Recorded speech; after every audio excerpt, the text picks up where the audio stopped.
अस्सलाम वालेकुम। अल्लाह ने कभी किसी का एहसान नहीं রাখতা।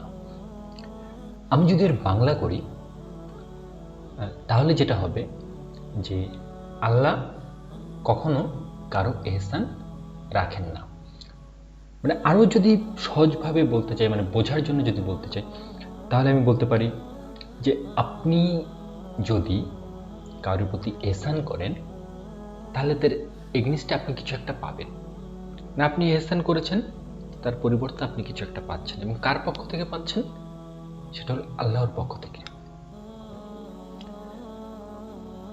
এখন যদি আমি বলি যে এটা হলো একটা জ্ঞান। জ্ঞানটা কি? আপনি যদি কারোর প্রতি এহসান করেন, আল্লাহর পক্ষ থেকে আপনি সেই এহসানটা, মানে সেইটা না, মানে তার এগেনস্টে কিছু একটা পাবেন আর কি।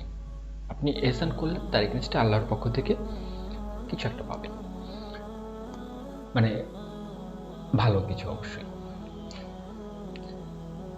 তো এই জ্ঞানটা যদি আমি এখন অর্জনের কথা বলতে চাই, যেটা তো আমি জানলাম, মানে এটা এখন আমি অর্জন করব কিভাবে? মানে এটা আমার ভিতরে এটা মানে মানে পুট হবে, মানে যখন আমি এটা আমার মানে ভিতরে বসে যাবে আর কি এই বিষয়টা, তখন আমি হয়তো সেটাকে বলতে চাচ্ছি যে এটা আমার মানে অর্জন, মানে জ্ঞানটা আমার অর্জন হলো। তাহলে এক্ষেত্রে আমি একটা এক্সাম্পল দিই যে সাপোজ আপনি এহসান করছেন, এটা যে কোনো কিছুর ক্ষেত্রে হতে পারে, যে আপনি হয়তো রাস্তা দিয়ে হেঁটে যাচ্ছেন, আপনার পায়ের নিচে একটা পিঁপড়া পড়বে, আপনি দেখতে গেলেন, তো আপনি চাইলে তার উপর পাড়া দিতে পারেন, মানে আপনার পায়ের নিচে তাকে ফেলতে পারেন, নাহলে আপনি তাকে সাইড সাইড করে গেলেন আর কি, যে আপনি তার প্রতি একটা এহসান করলেন, যে তাকে আপনি মারলেন না সেই মুহূর্তে। কিংবা আরেকটা উদাহরণ যদি আমি দিই, যে হয়তো কোন একটা গাছ, সেই গাছটা আপনি দেখছেন যে গাছটি যদি কিছুটা পানি দেওয়া যায়, মানে গাছের পানির প্রয়োজন খাদ্য উৎপাদন করার জন্য, মানে গাছের নিজের খাদ্য উৎপাদন করার জন্য সূর্যের তাপ এবং মানে যেটা প্রক্রিয়া আছে সেটা তো আছে। আর আমি সহজ হতে বলতে গেলাম যে আপনি লক্ষ্য করলেন যে একটা গাছ আছে, সেই গাছে কিছু পানি দেওয়া দরকার, কারণ গাছটা হয়তো শুকনো আছে কিংবা এমন কিছু আছে যেটা দেখে আপনি বুঝলেন যে হ্যাঁ, এখানে পানি দিলে ভালো হবে। তো আপনি সেই গাছে পানি দিলেন, আপনার নিয়াতটা মানে আপনার উদ্দেশ্যটা এরকম যে তার কিছুটা উপকার হলো, ভালো হলো, মানে যেটা হোক, মানে এহসান জিনিসটা আপনি যেভাবে বোঝেন আর কি, আপনার যে জ্ঞান বুদ্ধি আছে সেটা দিয়ে আপনি আপনার ভিতর থেকে যেরকমটা ফিল করেন। মানে এহসান বাংলা কোনো শব্দ নয়, এটা বাইরের দেশের একটা শব্দ। তো এটার যদি বাংলা আমি অর্থ করতে চাই, তো আমার কাছে যেটা মনে হচ্ছে যে আমি হয়তো মানে পরিপূর্ণ এক্সপ্রেশনটা করতে পারবো না, মানে এহসান মানেটা কি আসলে, কিন্তু আমি এটা বুঝতে পারছি, আমি উদাহরণ দিয়ে বোঝানোর চেষ্টা করছি। তো এটা আপনারা আপনাদের ভিতরে যেটুকু বুঝছেন আর কি শব্দ শুনে, তার উপর ডিপেন্ড করে, মানে আপনার বিচার বুদ্ধি কাজে লাগিয়ে আপনি যে জিনিসটা পেলেন যে দ্যাটস কল এহসান। এক্ষেত্রে আপনার এক্সাম্পল আপনার মতো হতে পারে, যার যার এক্সাম্পল তার তার মতো হতে পারে। That's not the fact. The fact is that যে আপনি যদি এহসান করেন তাহলে তার এগেনস্টে আপনি কিছু একটা পাচ্ছেন আল্লাহর পক্ষ থেকে। তো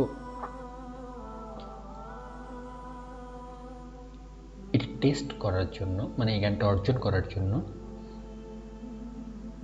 যেটা করা যেতে পারে, যে আপনি কোনো একটা এহসান করলেন, তো এখন এহসান করার এগেনস্টে আপনি তো একটা কিছু পাবেন।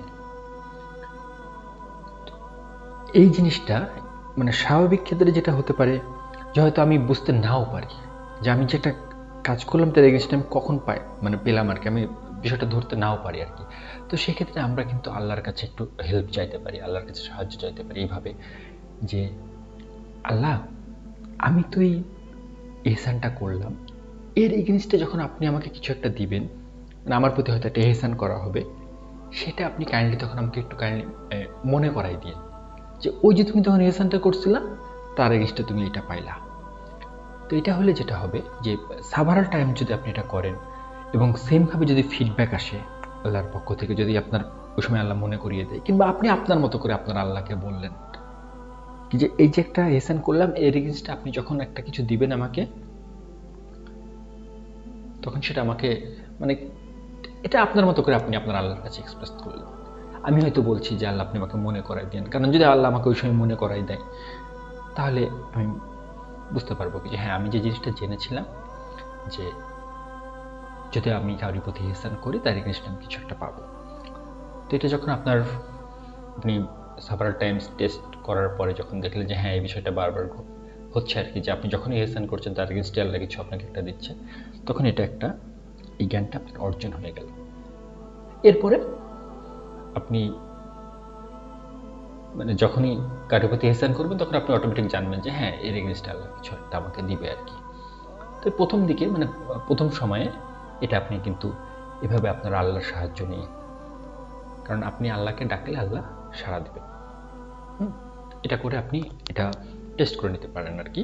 তারপর আপনি এটা যখন আপনার ভিতরে চলে আসবে, আপনি বলতে পারেন হ্যাঁ, আমি একটা যে জ্ঞান সম্পর্কে জেনেছিলাম যে আমি যদি কখনো ইহসান করি তাহলে তার এগেইনস্টে আমি একটা ইহসান পাবো, সেটা কিন্তু আপনার অর্জন হয়ে গেল, আলহামদুলিল্লাহ। তো আমরা হযরত খালিদ বিন ওয়ালিদ রাদিয়াল্লাহু তাআলা আনহু এর জীবনে ঘটে যাওয়া কিছু ঘটনা বর্ণনা করছিলাম। আজকে হলো এর 16তম পর্ব। প্রত্যেকটি ঘটনার একটি শিরোনাম রয়েছে যেন ঘটনাগুলো বুঝতে সুবিধা হয়। একটি সত্য স্বপ্ন। রোমাস নামের রোমের এক বড় ব্যক্তিত্ব চুপি চুপি ইসলাম গ্রহণ করল। তার স্ত্রীও তার এই ইসলাম গ্রহণের কথা জানত না, কারণ তিনি তার স্ত্রীকেও ইসলাম গ্রহণের কথা বলেনি। কিছুদিন পর রোমাসের স্ত্রী মদিনায় এসে খালিদ বিন ওয়ালিদ রাদিয়াল্লাহু তাআলা আনহু এর কাছে গিয়ে বলল, হে খালিদ, আপনি আমাকে রোমাস থেকে রক্ষা করুন। তিনি বললেন, আমি তোমাকে কিভাবে রক্ষা করতে পারি?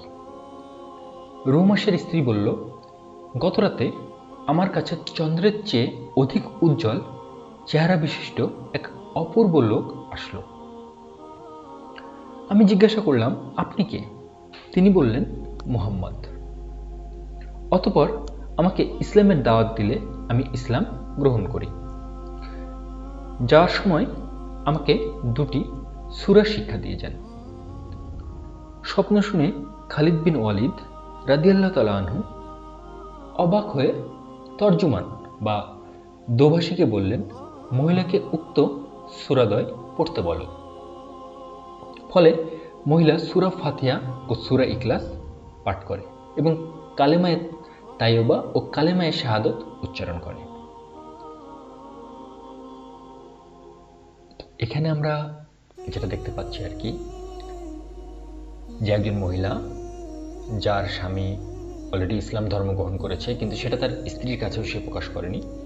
তো সেই ব্যক্তির স্ত্রী স্বপ্ন দেখেছেন এবং খালিদ বিন ওয়ালিদ রাদিয়াল্লাহু তাআলা আনহুর কাছে এসে বলছেন যে স্বপ্নে একজন অপূর্ব সুন্দর ব্যক্তিত্ব আমার কাছে এসেছিলেন, এবং আমি যখন তার সম্পর্কে জিজ্ঞাসা করলাম, তখন জানতে পারলাম যে তিনি হচ্ছেন মুহাম্মদ সাল্লাল্লাহু আলাইহি ওয়াসাল্লাম, এবং তিনি আমাকে ইসলামের দাওয়াত দিয়েছেন এবং দুটো সূরা শিক্ষা দিয়েছেন। সূরা দুটো হলো সূরা ফাতিহা ও সূরা ইখলাস।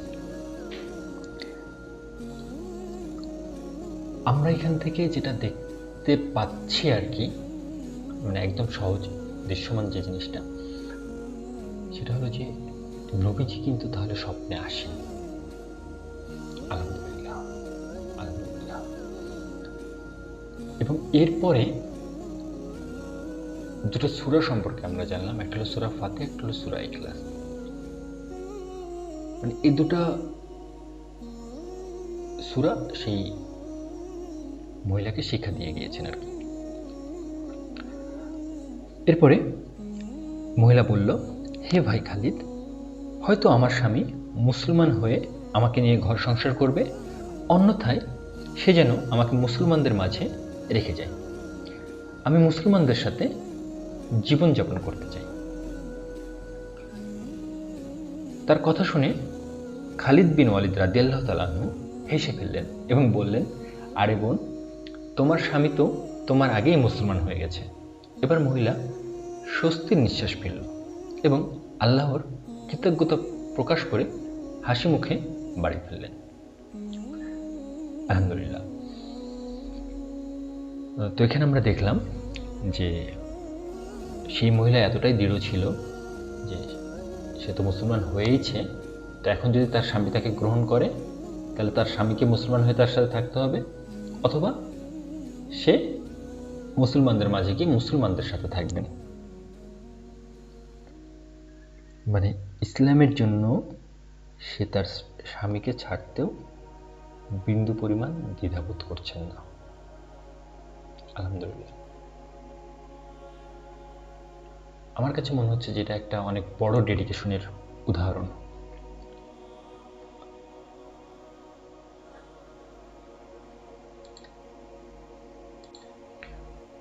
সৌভাগ্যবান খালিদ।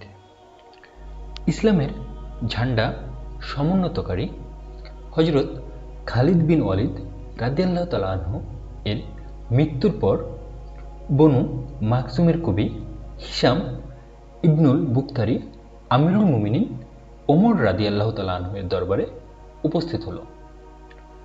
ওমর রাদিয়াল্লাহু তাআলা আনহু হিশামকে বললেন, হে হিশাম, খালিদ বিন ওয়ালিদ রাদিয়াল্লাহু তাআলা আনহুকে নিয়ে কোনো কবিতা তৈরি করে থাকলে আমাকে তা আবৃত্তি করে শোনাও। ফলে হিশাম তার রচিত কবিতা পাঠ করে শোনালে ওমর রাদিয়াল্লাহু তাআলা আনহু বললেন, হে হিশাম, আবু সুলাইমানের যথার্থ প্রশংসা তুমি করতে পারোনি। শোনো, সারা জীবন তিনি তো শিরক ও তার ধারক বাহকদের মূল উৎপাটন করতে স্বাচ্ছন্দ্য বোধ করেছেন। আল্লাহর ভয়ে অন্যের বিপদে কোনোদিন আনন্দিত হননি। এই চমৎকার একটা লাইন নিয়ে কিছু কথা বলতেই চাচ্ছি। সেটা হলো যে খালিদ বিন ওয়ালিদ রাদিয়াল্লাহু তাআলা আনহু সম্পর্কে হযরত ওমর রাদিয়াল্লাহু তাআলা আনহু তৎকালীন খলিফা বলছেন, আল্লাহর ভয়ে অন্যের বিপদে কোনোদিন আনন্দিত হননি। মানে খালিদ বিন ওয়ালিদ রাদিয়াল্লাহু তাআলা আনহু অন্যের বিপদে কোনোদিন আনন্দিত হননি। কেন? আল্লাহর ভয়ে। তাহলে এখান থেকে আমরা একটা জিনিস জানতে পারলাম, সেটা হলো যে অন্যের বিপদে আনন্দিত হওয়া আসলে ভালো কিছু নয়। কারণ আপনি যার বিপদ দেখে আনন্দিত হচ্ছেন, তার বিপদ হয়তো আল্লাহ কাটিয়ে ফেলে দিবেন, কিন্তু আল্লাহ কিন্তু আপনাকে সেই বিপদে ফেলে দিতে পারে। আচ্ছা, অতঃপর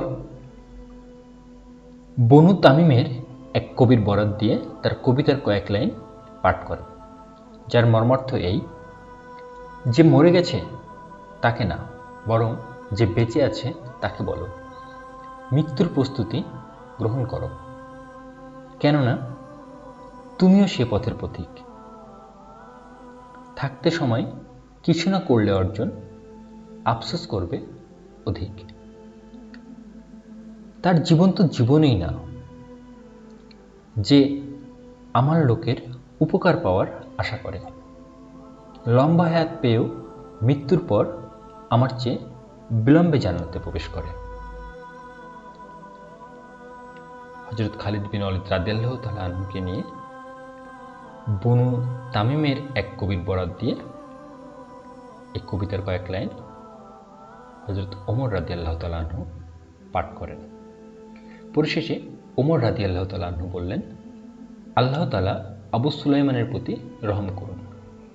নিশ্চয় আল্লাহর নিকট তিনি দুনিয়ার চেয়ে অনেক উত্তম স্থানে অধিষ্ঠিত হয়েছেন, জীবনযাপন করেছেন প্রশংসা নিয়ে, আর মৃত্যুবরণ করেছেন সৌভাগ্যবান হয়ে।